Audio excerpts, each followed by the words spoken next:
One of the most overlooked areas of leadership development is communication. The ability to communicate effectively with others will dictate how they view you as a leader. This happens in your home with your wife and your kids. This happens at work with coworkers, your boss, or your employees, and it happens in your community with those you interact with day to day. Well, today I am going to take my 17 years of experience in educational leadership to share my key strategies with you so that you can become a more effective communicator, so that you can find out why quiet leadership creates loud thinking. This episode of the Dads Making a Difference podcast starts right now.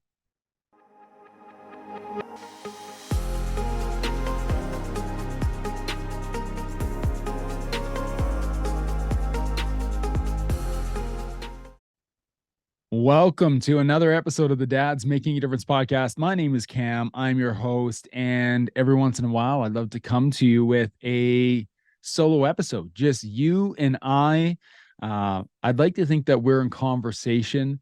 I hope I can answer some of the questions that you have in your head every time I get in here solo. And I'm going to be honest with you, it's really hard for me to do a solo episode versus interviewing somebody else. Sometimes it just is easy to get into someone else's story. And it's really hard to get into our own story. You might find the same thing. You get into a podcast, maybe you've listened to some of our killer episodes lately, which, by the way, they are amazing. But sometimes when we listen, we disengage. And my work on this podcast is to deeply engage with our guests, to ask the meaningful, purposeful questions so that you as a listener can engage with them as a listener. And it's my hope that then you go on and you engage with our guests and you follow their stuff. And I really hope you do that.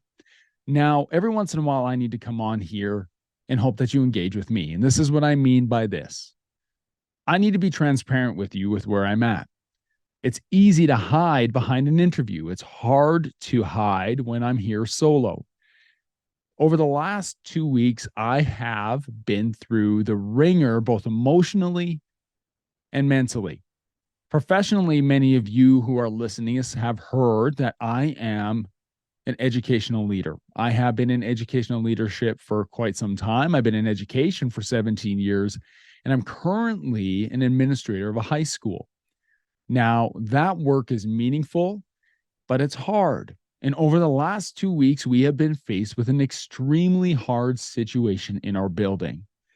And in order for us to get through this as a community, and for me to get through this as a leader, I have realized that I have strengths in certain areas of my job and my profession and my qualities, professional qualities, and I have weaknesses in others. First, I want to talk about my weakness for a second. I am an emotional being. You are an emotional being. I also am very emotional, meaning I'm not crying all the time, although I've had a lot of tears over the last week dealing with what we're dealing with in our school. But I'm emotional, which means I can go 0 to 100 in a second, and my maybe frustration and anger can take over, which I've also seen in the last 7 days. But I'm also have a really big heart.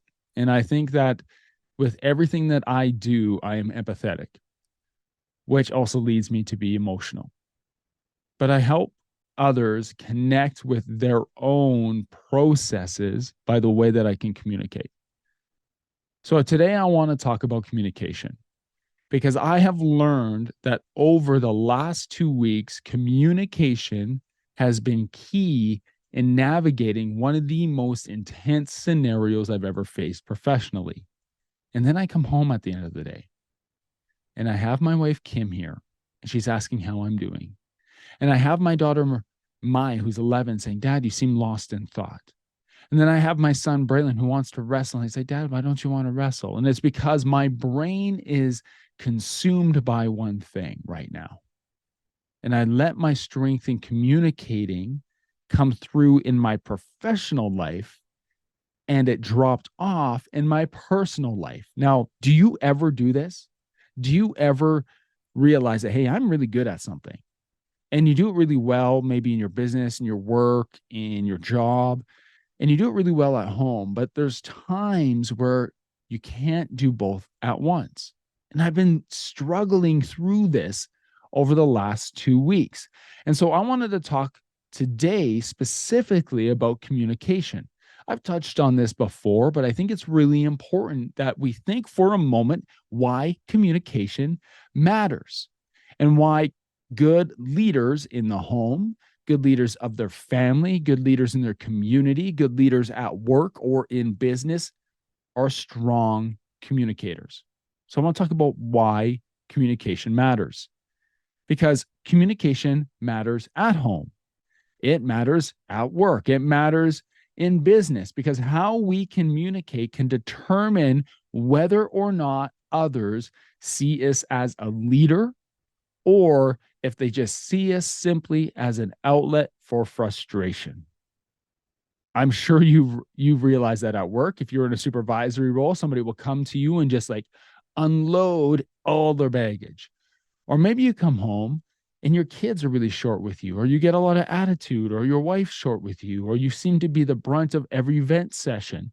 But the truth is this: are you being seen as an outlet of frustration or a leader who others can seek guidance and support in?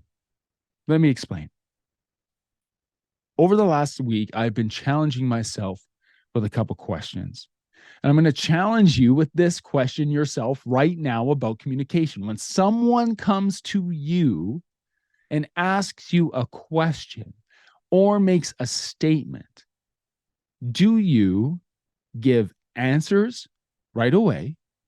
Or do you encourage others? Do you encourage the other person, whether it be a coworker or your wife or your kids, to come up with their own answers? And you might be thinking, well, how do I do that? Well, that in itself is a skill set, to be able to respond to somebody's question with a question, and not in a question to be dismissive, but to say, hey, I thought about what you shared with me, and I have this in response because I'm trying to understand your situation. Because if you just give answers and you're not encouraging others to come up with their own answers, you're going to shut relationships down. Professionally, you're going to shut them down. And in your home, you are going to shut down and put up walls in your relationships. So I'm going to challenge you with a couple questions right now. We're just going to do a little quick inventory, a communication inventory, if you will. I'm going to ask you a couple questions. Why don't you think about this? So again, do you give answers? Somebody comes to you with a question. Are you quick to give an answer, or do you ask questions? Do you encourage others to come up with their own answers? That takes some thought, that takes some tact, that takes some strategy and response. Do you guide, or do you prescribe a path? Are you guiding someone through their journey, or are you just prescribing the answer to them? It's a good question. Do you set boundaries, or are you vague? I can't think of a better example of this than actually with your children. Do you set clear boundaries? Yes, no. Or are you vague? Well, maybe not right now. I'll think about it. Maybe later. Go ask your mom. Okay. You see where I'm getting at here? Because if you set clear boundaries, you are leading. If you are vague, you are an outlet of frustration. And you might not even realize it. You might not realize that you are frustrating other people by your inability to communicate clearly and set boundaries. So, do you set boundaries, or are you vague? Do you inform, or do you explain? So, do you tell people things, or do you explain things? People want to understand. Your kids want to understand why you're answering a certain way.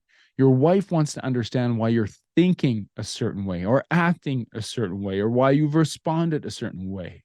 Your colleagues, your boss, your employees, they want to know why you've responded in a way that you did. If you just inform, information is just that information. I am informing you of this, this, and this, and this. You have no say, go. Well, a strong leader needs to be able to explain. So I want to challenge you to think about those questions I just asked and dig a little deeper into why your answers matter. So just quick review. Do you give answers when people come to you with questions, or do you challenge them to come up with their own answers? Do you guide them, or do you prescribe a path? Do you set boundaries, or are you vague? Do you inform, or do you explain? And I want to challenge you, because if you give answers instead of challenging others to come up with the questions, you're not going to be effective in your leadership. Because to lead effectively, we must be creators of what we call a thinking culture. Okay. And I apologize, guys. If you're listening to this and you're kind of lost right now, it's because I am in the midst of this turmoil. My background's in education, educational leadership, communicational acumen. And here we are, and I'm navigating this situation where to lead effectively, I must be a creator of a culture of thinking, which is an academic term, creating cultures of thinking. Because in the study of leadership development, there's a psychologist, his name's David Rock. He says, quiet leadership. How do you lead quietly? Quiet leaders, as David Rock puts it, don't give answers. They challenge others to come up with their own questions.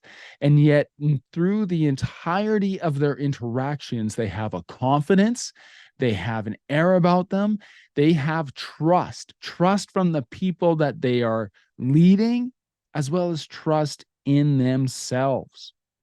Because here's the thing, it's harder to ask questions than it is to give answers. Let's be honest. It is so much easier for me just to give an answer than it is for me to sit in the moment, listen, and ask a reasonable and coherent question when somebody comes with a concern. It's also definitely easier to agree or react than it is to come up with an answer or a question. So how can you shift from reacting to responding? Responding is asking questions, and respond in a way that challenges others to think. I'm going to give you an example. My son comes to me and he asks me a question about content he's video gaming right now. And he asks me a question about this online gaming platform called Roblox, which I have heard recently has some pretty intense stuff on it that kids can stumble across. And I don't want my 9-year-old son being exposed to that. So we were having a conversation about why he's not able to play Roblox anymore. And he asked me a question of why not. And now he's a 9-year-old boy, and I don't want to tell him, well, Braylon, what I've learned is that there are now games with pornography that aren't barriered or behind any type of access wall that anybody can stumble across. So he would not understand that. However, I need to stop and think for a moment and say, well, buddy, what games do you play when you're on Roblox? So he tells me what games he plays. So why do you enjoy these games? He tells me why he enjoys them. Well, because it's like a puzzle, because it's a challenge, because my friends like these games. And then we had a conversation about other activities that he could do where he would feel the same way. He came up with a couple other game ideas on a platform, I think it's called Pokey.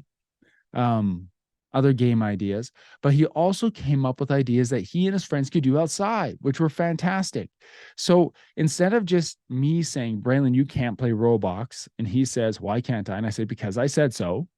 I actually stopped for a moment to think, no, really, why cannot Bray play this Roblox games? And so I had to ask him some questions to understand why he liked it so much, why it was bringing him in, why it was so appealing to him. And at the root of it, It was the same reason that when I was a little kid, I wanted to ride my bike down the street, throw my bike on the lawn in my friend's house and play some road hockey. I wanted to connect. I wanted a challenge. I wanted something exciting and I wanted to play. And we just needed to find a way for Braylon to be able to fulfill his desires of play with his friends that did not involve this software, this gaming platform. Now at work, we get pushed into corners all the time, ask tough questions. Maybe somebody comes in and they just unload on you. Maybe they're in a tough spot. And there are times where you can just listen. And then there's times that you need to respond. There is a quote that David Rock uses in his book, Quiet Leadership. And it says, to tell denies or negates another's intelligence. To ask honors it. Have you ever thought, well, that was a stupid question? Someone comes to you and you're like, oh my goodness, you should know the answer to this. If you lead any team or you're in any type of leadership position at work, you know what I'm talking about. Somebody has come to you with a question or concern, and you're like, you already know the answer to this. We've already discussed this. But instead, you stop, you breathe, you ask questions, you try to get to the root of what's going on, and you try to formulate a plan moving forward. Because to tell denies or negates another's intelligence, and to ask honors it. We are all emotional beings, thinking beings, and we want to encourage each other. But we also need to draw a line. Draw a line where we have to understand that our communication with other people is going to dictate their response to us and will determine the quality of our leadership moving forward. Hey guys, I wanted to take a moment and talk about our community of DMD brothers in the DMD Mastermind. We are men who help each other to stay focused and intentional in our pursuits of personal, professional, physical, financial, emotional, and spiritual growth. We are a community of men who bring courage, wisdom, and transparency to unfiltered conversations that challenge us to be more impactful men, to be dads making a difference. We do this through our online and in-person events where men come together to speak into each other's lives and then turn around and do the deep work to create change in their families, in their businesses, and in the community around them. If you are wondering if this community might be right for you, you can find more information on the DMD Mastermind, and you can also book a call directly with me at dmdmastermind.com. Now, let's get back to our show. There's a really cool distinction that I use when I'm getting into a conversation with someone or my son or my daughter when we're talking and I feel like we're getting away from the point. And that is, this is interesting or this is useful. Well, that's interesting or this is useful. And you might be thinking, Cam, right now I'm listening to this podcast and I'm wondering, is this interesting or is this useful? And I hope it is useful because there's a two-part distinction about focusing on problems versus focusing on solutions. Interesting means focusing on the problems. Why did this happen? Why are we doing this? Braylon, why can't I play video games? Versus useful, which is focusing on solutions. Because a conversation where you can communicate a focus on solutions opens up ideas and possibilities. And by opening up ideas and possibilities, you're starting to focus on the how versus the why. When we look at the word why can't I? Why didn't this? Why should we? Why is putting our brain past tense. It's making us focus on the problem. Things like, why did this happen? Why did it all start to go wrong? Why do you think that you're not good at this? I have that conversation with my daughter. Well, I'm not good at this. Well, if I was to say, why do you think you're not good at this? She's going to give me reasons. That's not really helpful. It's focusing on the problem. So instead, use solutions-based language. Instead of saying, why do you think you're not good at this? Instead, I would ask her, how can you develop strength in this area? So I'm going to give you some examples of questions. And this is from David Rock's book, Quiet Leadership. And I read this the other day as I was navigating through this process. And I hope this is useful for you. These examples can be both in your family and they can be in your business or in your job. Perhaps you're leading a team and you want your team to reach certain targets. Well, a problem focused question would be, why didn't you hit your targets? A solution based question could be, what do you need to do next time to hit your targets? What do you need to do next time to hit your targets? So instead of informing, instead of just giving answers or being problem focused, we're looking at solutions. We are looking to elicit thinking in others so that they can come up with their own solutions. Why did this happen? It's a problem focused question. Or, what do you want to achieve here? Is a solutions based question. I gave you the example of why do you think you're not good at this versus how can you develop strength in this area? What's wrong with your team versus what does your team need to do this to win? Why did you do that? Versus what do you need to do next? Who is responsible for this? Versus who can achieve this? Why isn't this working? What do we need to do to make this work? Those are just some examples of problem focused versus solution focused language. And when you're communicating with others, whether that is in your family, with your kids, in your business, I want you to challenge yourself right now to commit to using solutions focused language. Ask what questions or how questions versus why questions or where questions. What makes these situations similar at home, at work, in the family is because you are often presented with an opportunity to help others create something that I think is very important. And I've spoken about this before on this podcast, and that is ownership. 3 things on my wall right now, stole these from my workplace, live by them. Know your why, aim for growth, take ownership. I want to talk about ownership. The whole purpose of why we communicate and the reason why we want to be effective communicators is because we want others to take ownership. I don't want everyone coming to me all the time for the answers. Neither do you. So, clear communication, solutions focused language, giving people the opportunity to find their own solutions creates ownership. And what separates strong leaders, strong communicators from the pack is their ability to inspire those around them to take ownership and create a safe space in which thinking in ownership can take place without judgment. That is key. Without judgment. So, here is my 3-layer filter for identifying if your communication strategies in your home, in your work, in your job are creating ownership. I've shared this before, different contexts, but I want to share it again. And the 3-layer filter is this: to, for, with. To, for, with. When you are communicating with others, are you doing things to them? Are you doing things for them? Or are you doing things with them? If you do something to someone, think punishment with your kids. They are not going to learn anything through punishment other than that you like to punish them. Okay? I'm honest. Like, if you say, if you don't eat your peas, there's no TV after dinner, or if you don't eat your peas, you can't go play with friends. That's punishment. There's no learning in that. That's this, then that. You're just doing something to them. If you do something for someone, what you're really doing is telling them that they can't do it themselves. I've used this example before and I want to use it again.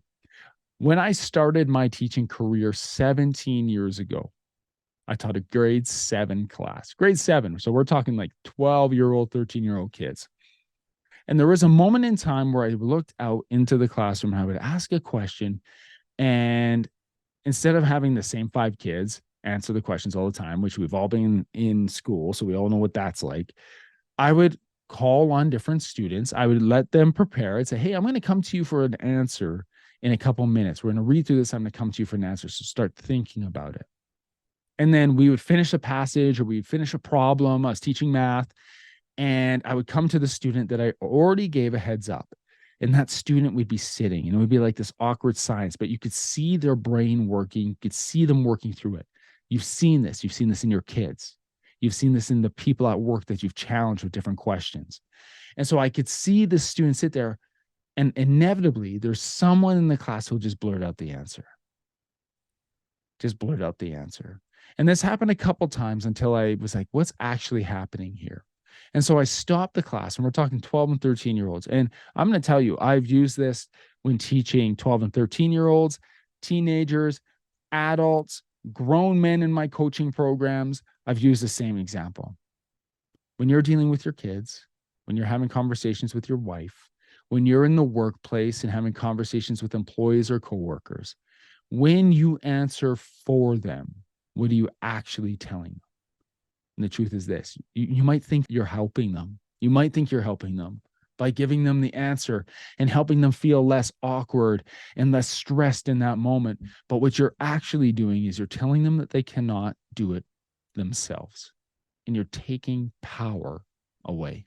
You're taking ownership over that process away. A good communicator asks questions.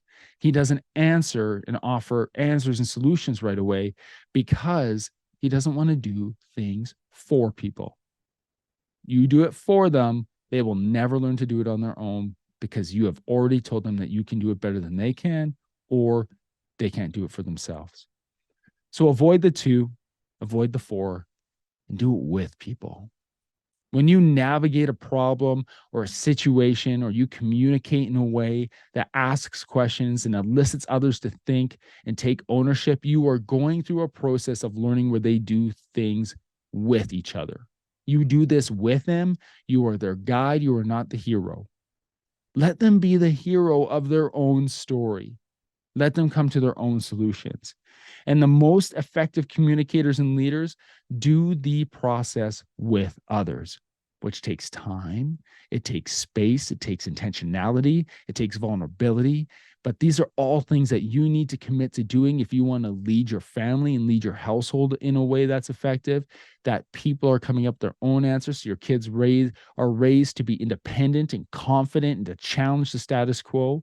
You need to be able to do these things in your marriage so that you can grow, and without fighting and explosions, you can have disagreements and you can navigate things with each other.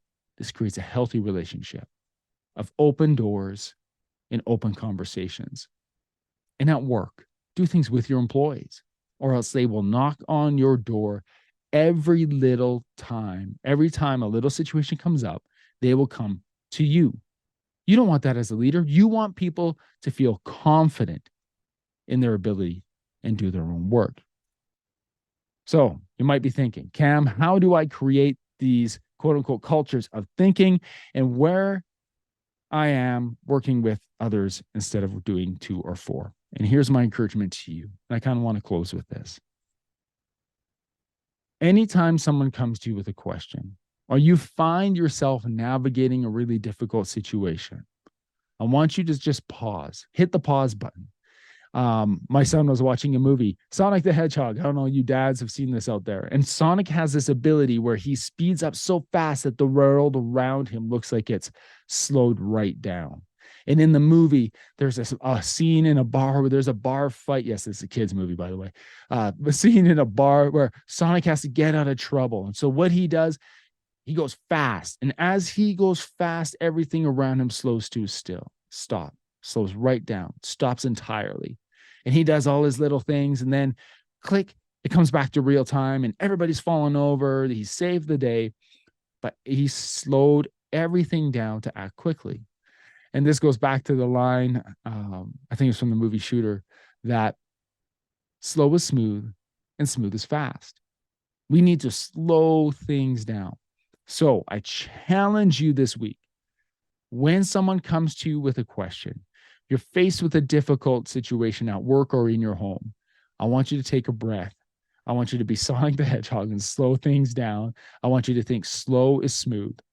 If I slow this down, I think for a moment, I actually listen intently and care about what the other person is saying, I'm going to be intentional in asking questions to help them come to their own solutions, or questions that help me get a larger, more coherent understanding of what's going on, so I can then get myself to ask them the right questions.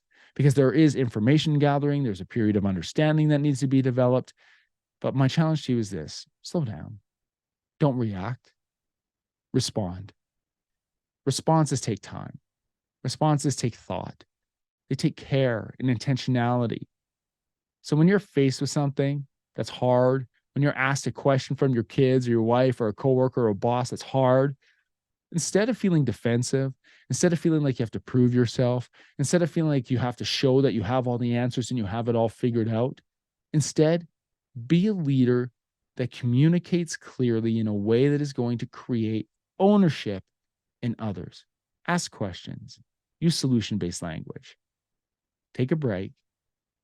Ask. And if you don't have a solution, ask, ask, ask. This conversation will continue to go back and forth. And through that process and practice, you are going to get better and better at communicating and leading your family, your coworkers, and those around you. Because after all, my friend, that's why you're here. You are a dad making a difference to lead his family, to lead his business, and to lead his community. I appreciate you. Thank you for giving me the time today. Hey, if you haven't liked and subscribed this podcast, please do it now. Share it with someone who needs to hear this today. Love you. Appreciate you. We'll talk soon.